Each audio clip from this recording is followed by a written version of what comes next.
Good afternoon, everyone, and welcome back to Stories That Inspire Us, the author series. I have been, so blessed to read so many amazing books, and today, of course, is no exception. I want to welcome to the Stories podcast Gael Wood, who is so many things, but let me just say she is the author not only of this book, Designing Your Dream Life Workbook, but so many other books as well. Welcome to the Stories podcast, Gael. I'm so excited to have you here. Yeah, thanks so much for having me. This is going to be fun. Yes, I'm so excited. And thank you so much for being here. We were kind of in the same field. I'm a former licensed massage therapist, but you really took on an entrepreneurship journey in so many different ways. Tell us first how you started out and how you came to be where you are today. Yeah, so I started my career as a massage therapist when I was 19, and I had a incredible journey there with figuring out what I wanted to do, starting a spa, owning my own business. And I decided to sell my spa when my son was a baby. I just didn't think that running a spa and having an infant would work together, which I know now they probably could have, but my mindset at the time was that they wouldn't work together. And I sold my spa and I ended up going back to work for other people, which was really interesting to, work for other people, then be my own boss, then go back to working for other people. Mm-hmm. And it was fine, but it was just fine. I wasn't feeling super inspired. I could tell I was just getting a bit burnt out. I felt like I was in a rut, and I was like, I really like having my own business and my own thing. Mm-hmm. And I knew because of our, family situation, it wasn't a great time to open another storefront with a big investment. And I started seeing people online selling eBooks and workbooks and online courses. And I just thought, I wonder if I could do that. And boy, do you know how to do that. But how many courses now? I think it's over. I'm sorry. I think it's over 60. Yeah, 60. I've done over 60 online courses. I love to create, and I do a new one every month or two. So I'm just always making stuff. And that is so inspiring, because I assume that when you are creating this, it's really, a lot of it is based on, of course, what you do as an entrepreneurship, but also from life experiences. Mm-hmm. Yeah. And so, and one thing that I really focus on is being an example. So a lot of my classes are just helping people to, get out of your comfort zone and maybe reach more of your ideal clients or get your book published. And for most people, it's just, they enjoy the process of having somebody to kind of lead them and guide them and keep them accountable. So that's what a lot of my programs are about. And that is so important, because when you're looking at different courses, and, we've all seen courses out there, but you really want to design it in such a way where people will know, of course, that they get the benefit of having your leadership to guide them through the process. Yeah.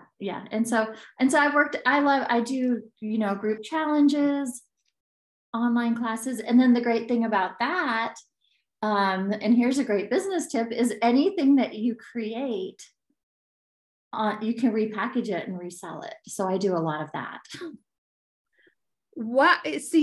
That absolutely fascinates me, because obviously being an entrepreneurship and fairly new entrepreneur, about 4 or 5 years now. And I consider that new, because even in this 4 or 5 year span, things have dramatically changed. Mm-hmm. Yeah. And that's the thing. And they always will. So it's what Wayne Dyer says. I was watching his movie, The Shift, again the other day. And he says, what was true in the morning is not true in the afternoon. And that's so true, of course, with the digital age, of course, I'm simulcasting, and welcome to all of the listeners currently hopping on the Wisdom audio app. And, and the Wisdom's competition, if you will, is Clubhouse, which those recently came out within, shortly after the pandemic, if I'm not mistaken. Think about that for a moment, reaching people literally all over the world on audio. I mean, you can, of course, show up in your PJs if you wanted to, and nobody would know the difference. And by the way, I am not in my PJs. I'm also on video. So even though I'm back here today. And there was a very early, before Facebook Live, there was another like live video platform that was real popular for a year or two. So some of this stuff is like a flash. Yes, I think it was called Periscope, if I'm not mistaken. Yeah, it was Periscope. But as much as things change, I feel like there's always kind of back to basic stuff that you can do. And that is so true, because when we get back to basics, I think that's where a lot of the creativity can really grow in leaps and bounds, for sure. Yeah. And so it's just, where are your ideal clients and customers, and how can you reach them? And what I love is that there's no right or wrong or like way you have to do it. There's 100 bazillion, it seems like, ways to reach people online now. So you figure out a few that work for you and be consistent. I love that, because I think, especially with social media, obviously I just mentioned audio social media, things have changed so dramatically, and why not just keep it as simple as possible? And if all of your clients, for instance, are hanging out on audio social media, why not use that as the basis, especially if you're shy or have a fear of getting in front of the camera? Yeah. I've been known to be like that sometimes. I admit it.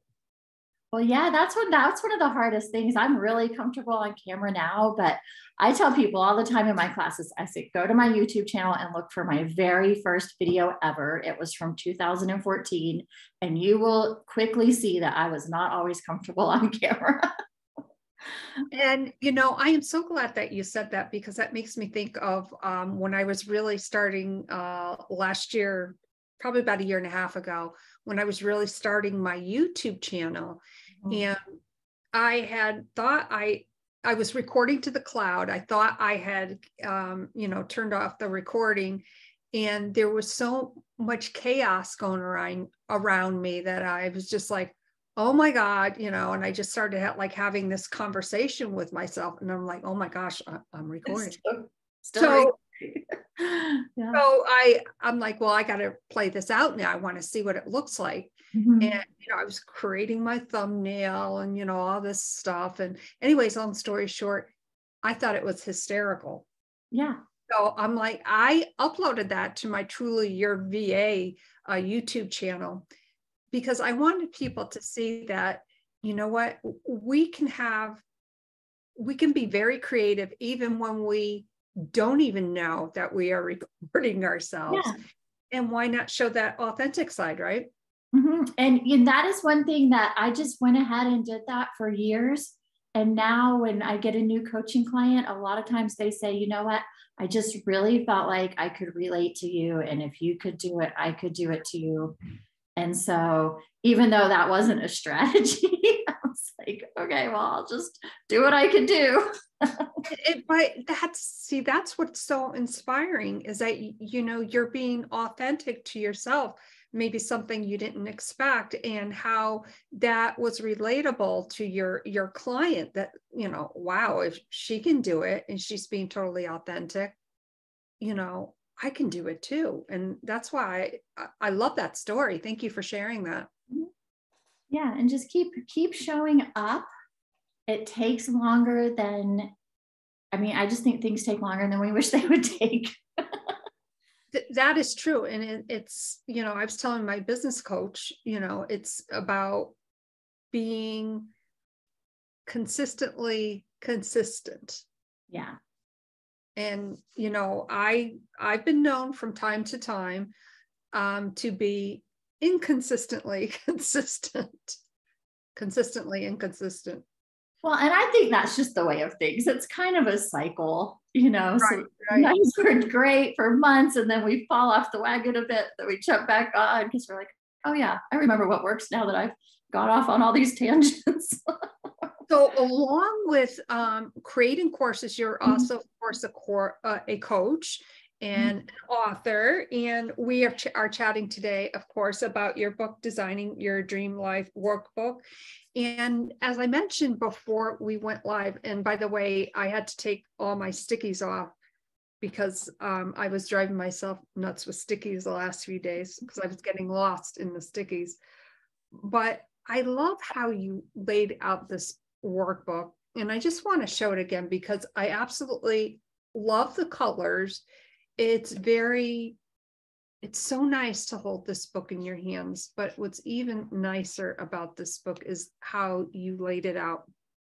Thank you. And you're welcome. And I just want to talk about, kind of look at one thing to begin with here.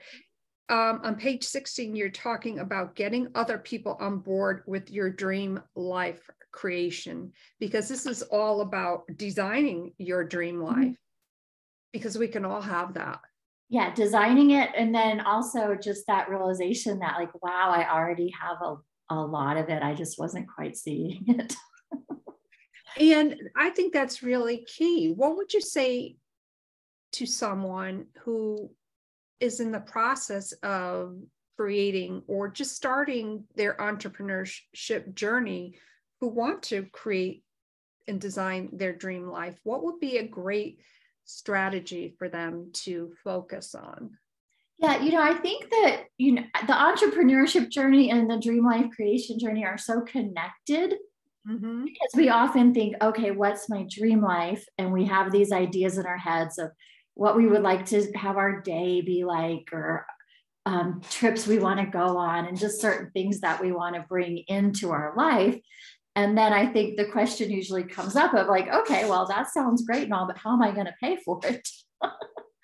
And so that's where I think that, you know, a lot of times the entrepreneurship ties into it.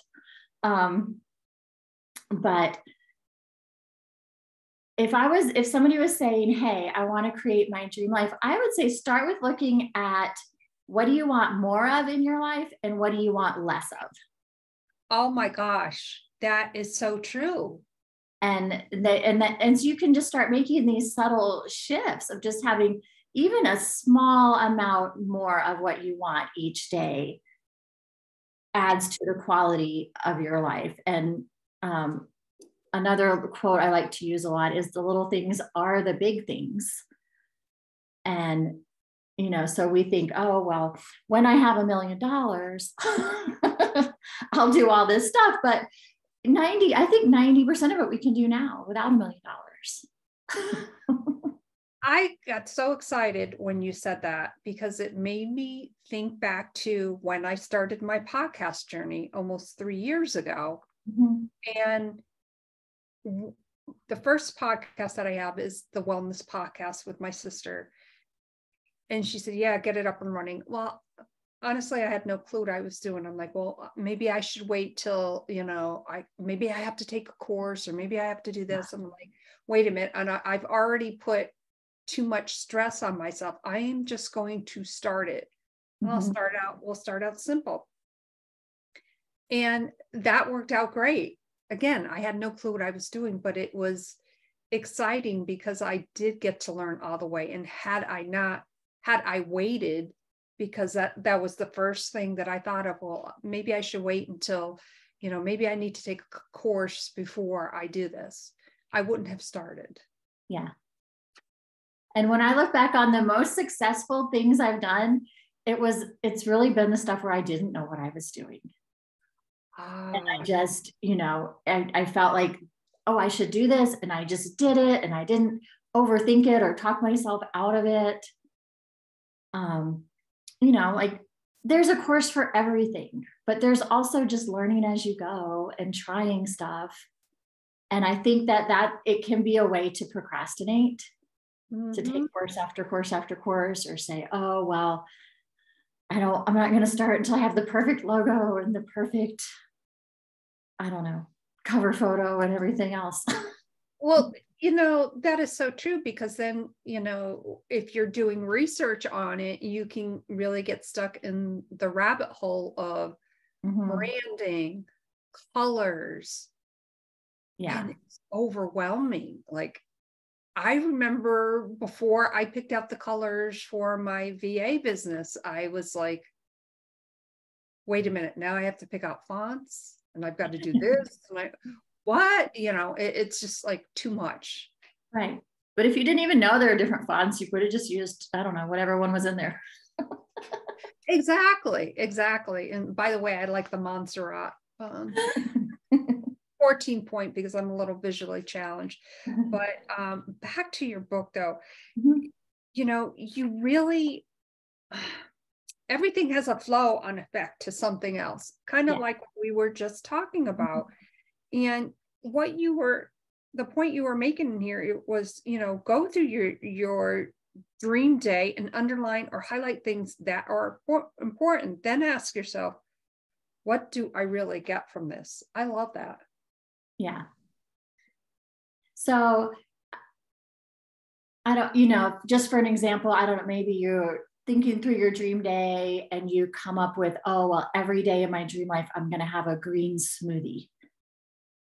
And then, so then it's like, okay, well, what does that green smoothie represent? It represents, taking good care of yourself, making good choices, taking the time to prepare something healthy in the morning. Well, most of us don't have to wait to start doing that. I mean, you could start with, okay, well, maybe you're like, well, I can't do it yet. I need a new blender. Well, guess what? You could still eat a piece of fruit. Right. Eat something healthy, whether it be green or not. Yeah. And a lot of us are like, well, I want to be a green smoothie person, but I'm over here being a bacon, egg, and cheese biscuit person. I can know that. In between those things, there's, different levels to get to where you're the green smoothie person. Right. But your point being, like, in reference to the green smoothie is, what does that represent to you? Nourishing your body with something healthy that makes you feel good. That's a form of self-care. And I think that's kind of a neat thing to do. Yeah. Another one that comes to mind is for years, I wanted to be a person who did yoga. Like, that was like up on a pedestal for me. I'm like, I should be a person who does yoga. Everybody says it's so good for you. The people who do yoga, they just look all healthy and, toned. And I want to be that person. But I just kept putting all these roadblocks. I don't have time. Oh, I'm not in good enough shape to start. Like, our minds think of all these crazy reasons. So about a year and a half ago, I said, you know what? I'm going to do yoga for 10 minutes a day. I'm going to use a YouTube video, and I'm just going to do this in my living room. And I did that. I was very, very consistent for about a year. And then my brother-in-law said, you should come to the yoga studio with me. And I was like, I should. But by then I'd built up my confidence. I built up a little bit of strength. I knew what they were talking about in the class. So once I went to that class, I just started going regularly. I'm like, oh wait, suddenly I'm that person that I wanted to be. And that's the key. I am that person. Yeah, because I started being that person in small bits. And I was going to point that out to you, because you were that person. You were starting to build your foundation. And and it's I forget who said this quote. Maybe you'll know. Somebody said, it's an author, and he was talking about his consistency in writing. And he was like, I write whenever the muse hits. Thankfully, the muse hits every morning at 9 o'clock when I sit down at my desk. Oh gosh, I'm not sure of the name, but I know who you are referring to. And, and that is so true. What would you think? And by the way, before I ask that question, within your book here, you create exercises for people when they are reading this and going through it. For instance, think about your ideal schedule. What kind of work you do and how you are compensated. Because I think that's really the key there to creating your dream life, especially if you want to be an entrepreneur. What are your income goals with that? And how does that work into your day? And how do you fit it into your day? Yeah. Yeah. And what's really fun is it will keep evolving. Yes. My vision changes. It changes every few months even. But because once you try something, you might be like, oh, I thought I wanted to do that, but now I've done it for a few months and maybe it's a little bit more like this. So I think these kind of exercises are things to revisit regularly. Here's kind of a funny question.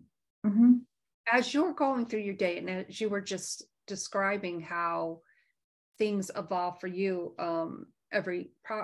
possibly every couple of months, what would you think is the most important point that you picked up that you, like you mentioned, you thought you were going this way and maybe you had to turn the other way? Like, what was the most significant thing that you learned about that process? I think what I've learned is that a lot of things I thought I wanted, it wasn't what I really wanted. Like I grew my business to a certain size. And then I was like, wait a minute, this is stressing me out. And I tore it all down and simplified it again.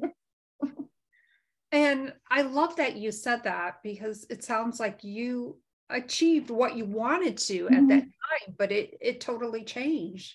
Yeah. And I think a lot of that can come from outside noise. Right.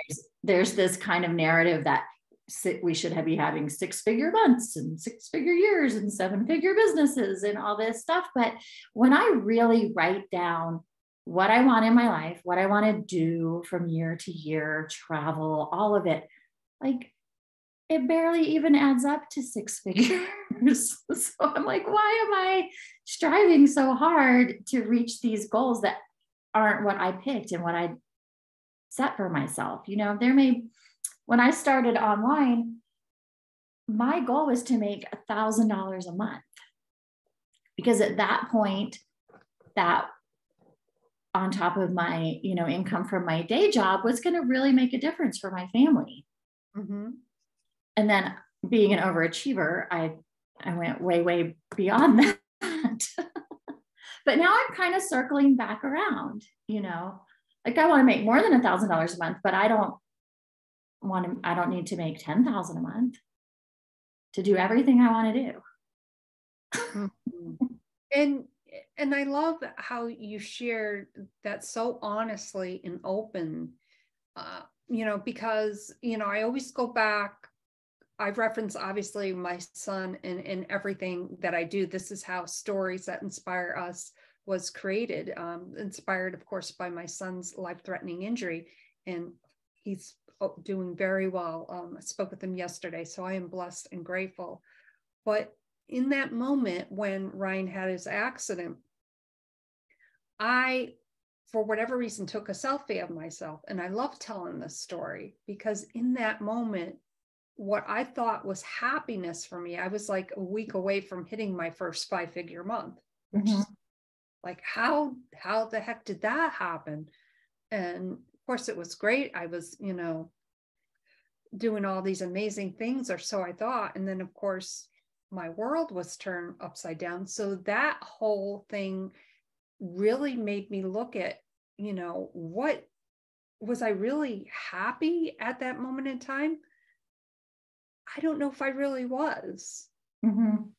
Because if I have to question it, I guess I wasn't. Yeah. So I think that's really interesting because, right then you realized really quickly what's really important. Mhm. And I think that's what looking at these kind of questions can do, is help you figure out, okay, well, what is it I really want and why is that important to me? Mhm. And then make your unique plan for your life. Like my best friend loves to go camp at the beach in her camper. That's her dream life. Like I have no interest in owning a camper. That does not sound like fun.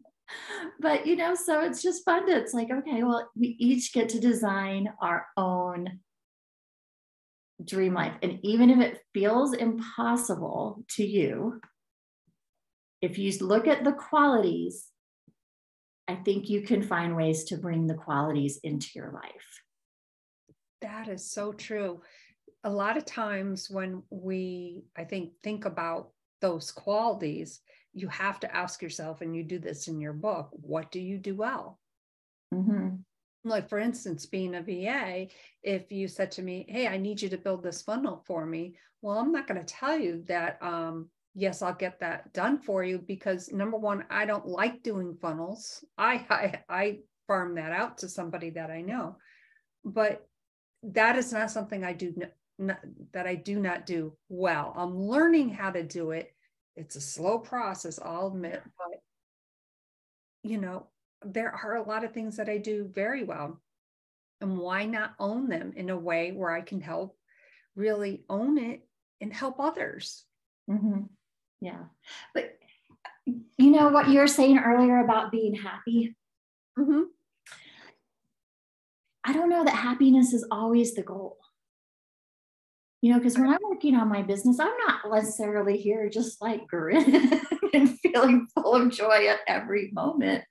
But I just think that, there's success, and that's a really good feeling. There's happiness, there's being excited about your future and the possibilities. Um, you know, I think we all want to have a happiness as a part of our lives. But I think we can feel like we're failing if we think that we should always be happy. That is true, because looking back to that time frame where I asked myself that serious question, was I really that happy? Mm-hmm. And I remember saying to myself, hell no. I mean, why am I working for, and no disrespect to attorneys, but I have a 30+ year paralegal background, and I was in some form or capacity always working for attorneys. Mm-hmm. And I didn't want to do that. So why was I doing that? Why did I create my business around being a virtual legal assistant? So now I'm in the process, of course, revamping, and I'm excited about that, because obviously I love podcasting. I host 3 of my own podcasts, but I get to meet so many amazing people, literally from around the world, and I'm able to organically grow my business, which makes me happy. Yeah. Isn't it fun? Like I pinch myself. I'm like, I'm just talking to this wonderful woman about things I love to talk about. Yeah, exactly. It does not feel like work. This does not feel like working. No, it doesn't. In fact, I was actually, and welcome to, oh my gosh, all my amazing listeners currently on the Wisdom audio app. I was on the Wisdom app this morning chatting, and I call it the morning brief. Sometimes I do the afternoon brief, but this was specifically about when tech issues go haywire. Now, normally the old Janice would be like flustered and like, oh my God, why isn't, you do get a little flustered from time to time. And I'm not saying that I still do, but I'm just like, yeah, whatever, I'll just roll with it. And,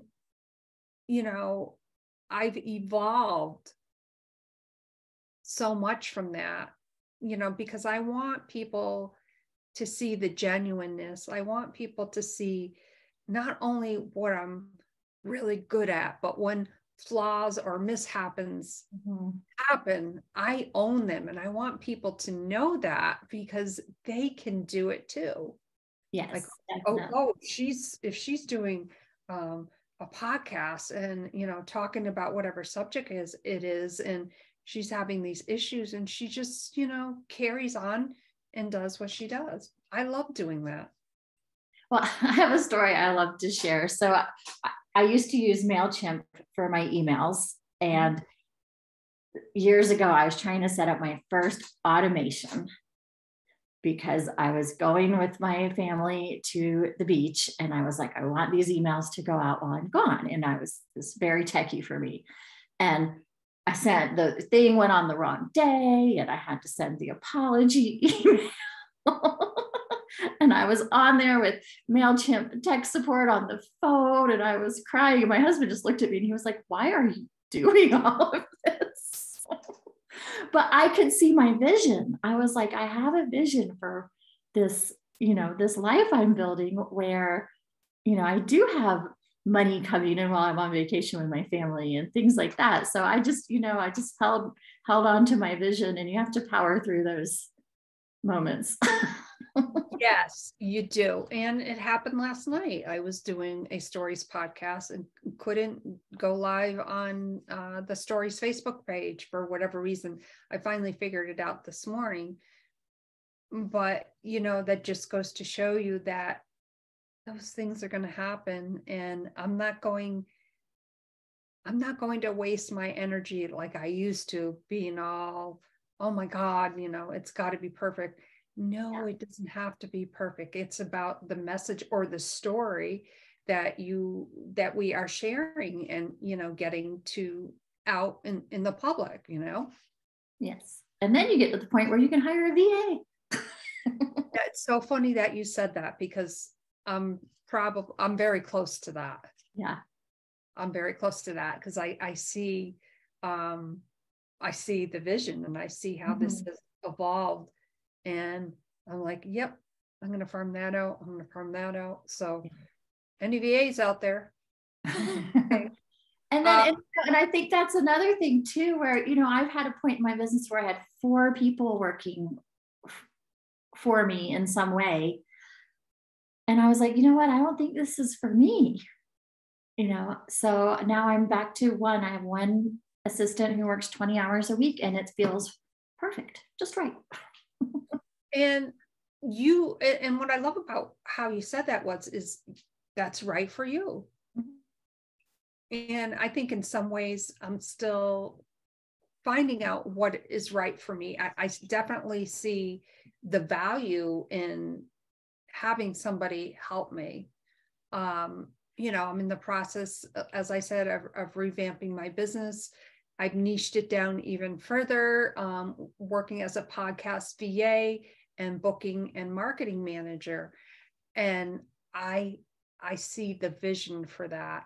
And now, I'm just putting stuff into play, and of course, accepting new clients, if anyone is curious. But I'm excited about that. I really am. It's great when you can find the right fit for somebody to help you. It's so nice. But that could take time too. So my current VA, I hired 4 people, and I thought to myself, okay, I've been down this road before. So I hired 4 people. I gave them all similar tasks to do. And I was like, the cream will rise to the top was my theory. And she did, because 2 of them ended up ghosting me. And one of them just wasn't quite getting it. And she was just great. So there's just all different ways to figure this stuff out. There is. And, which brings me to the next part of one of your exercises. And it goes back to what we somewhat already chatted about. But what do you do naturally and automatically that you're good at? I think that we tend to think that what we're great at isn't very special, because, well, anybody could do this because it feels so easy to us. And so a lot of times we don't give ourselves enough credit for what we're good at. We're like, why would somebody pay me to do something that's so easy for me. Like, it kind of blows my mind. I'm like, people pay me to just talk about their business with me, which is one of my favorite things to do, is to talk about anybody's business. Yeah. Well, think of the value that you add to that. Yeah. And people pay me for my ideas. And I remember being in my early 20s and asking my brother-in-law, who I thought was just the smartest person in the world, because he was in tech and worked online. And this was when people were just starting to even just get the internet. Mm-hmm. And I remember saying, John, I have so many ideas. How could I sell my ideas? And he just kind of didn't really know what I was talking about. But fast forward 20 years, I'm like, I sell my ideas. I think of something, I turn it into a PDF, and people pay me for it. And it just blows my mind that that's a thing. Which leads me to the next question, because what is like one product that you've created that you thought, what, I think this is a good idea, but I think this is really going to tank, but I'm going to do it anyways, and then it blew you out of the water? Yeah, so that is my massage and spa marketing content clubs. So I'd been teaching marketing classes for a couple of years. And one day I was doing some idea generating, which is a great exercise. If you ever feel stuck or don't know what to do next, just ask your brain to think of 20 ideas.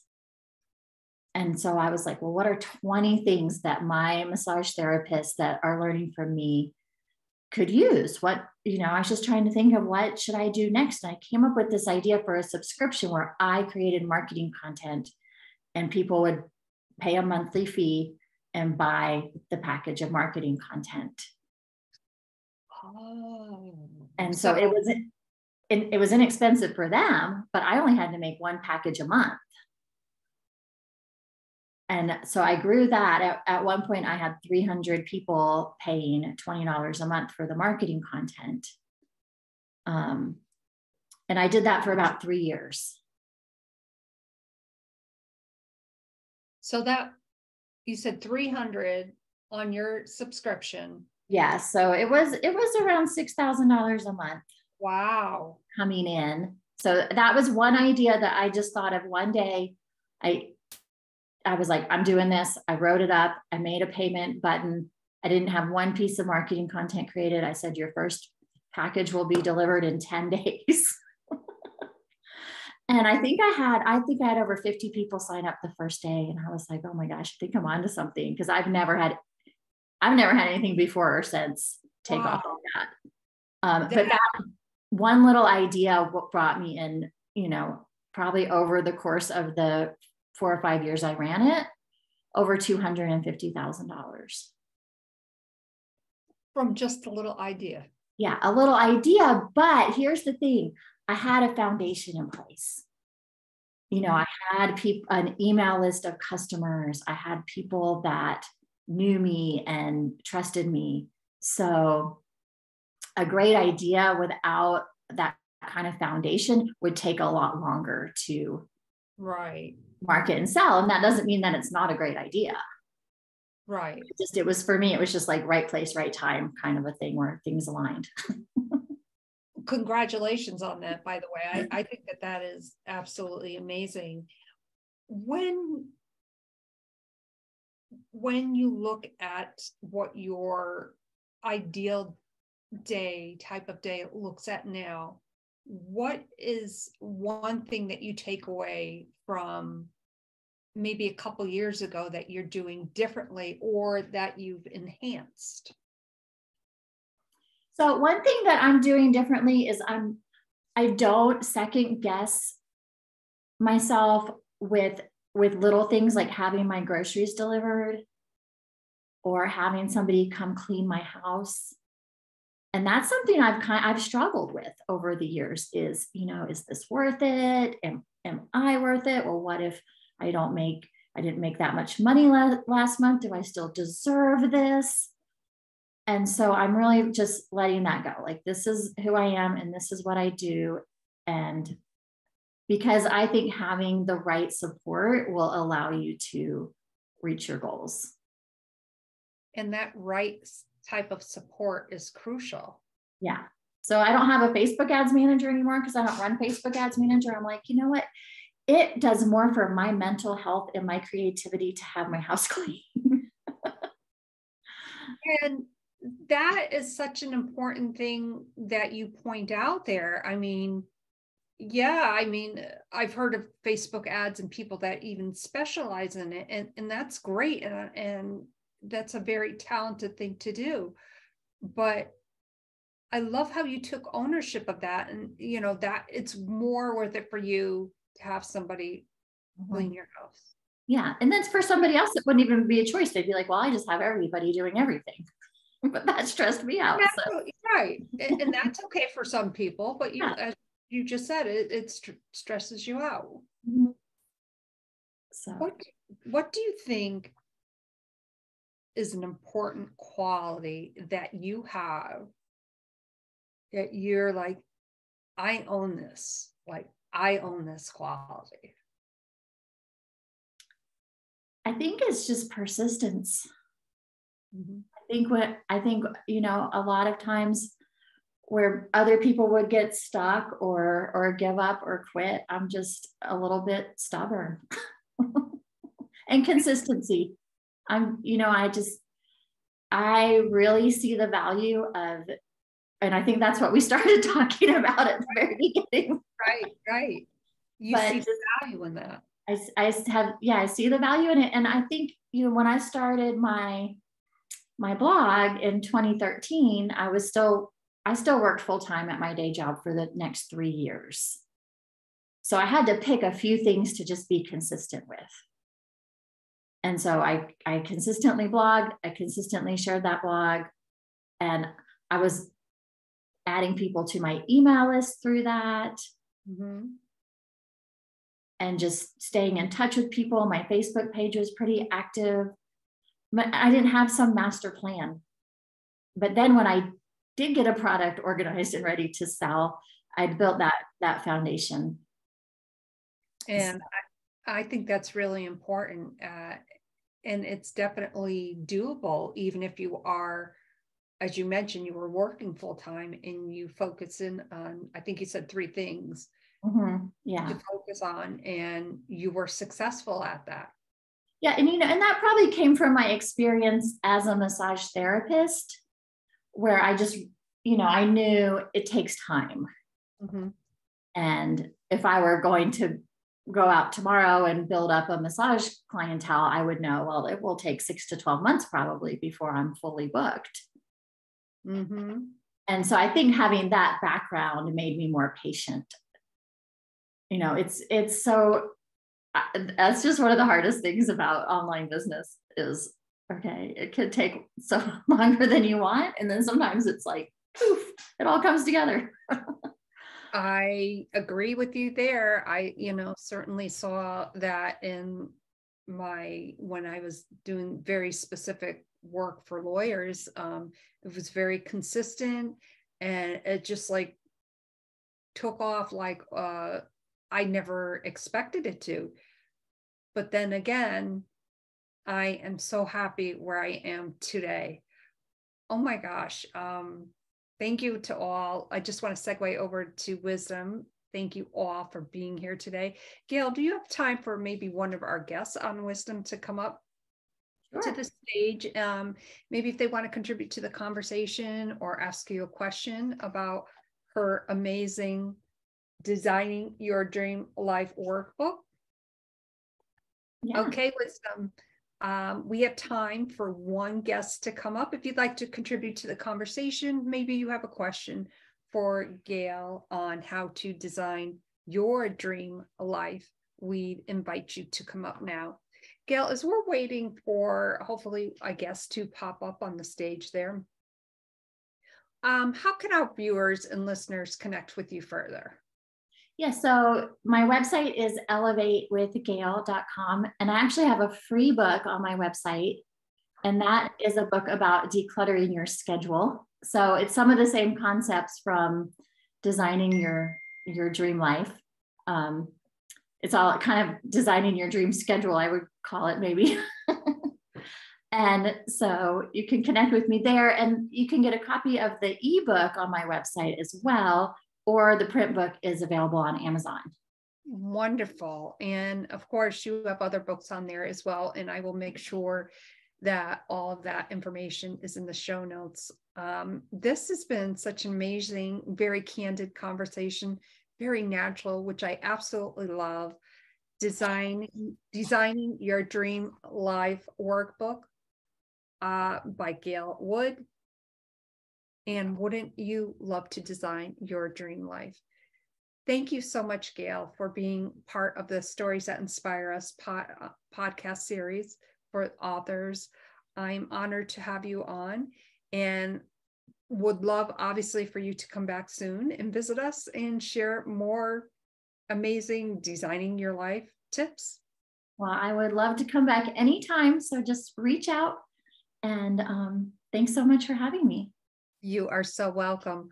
Well, thank you so much, everyone, for being here today. Stories That Inspire Us is really my baby, inspired by my son, Ryan Scott, and Stories continues to evolve in ways that I could not have anticipated. I am so grateful, so blessed that you are all here today. And remember, if you have a story to share, it's that important. That means somebody needs to hear it. They need to hear your voice and be inspired by your story. My name is Janice Malillo, the host of Stories That Inspire Us, and I am truly inspired by my amazing guest today, Gael Wood. Thank you so much, everyone, and we shall see you again real soon. Bye for now.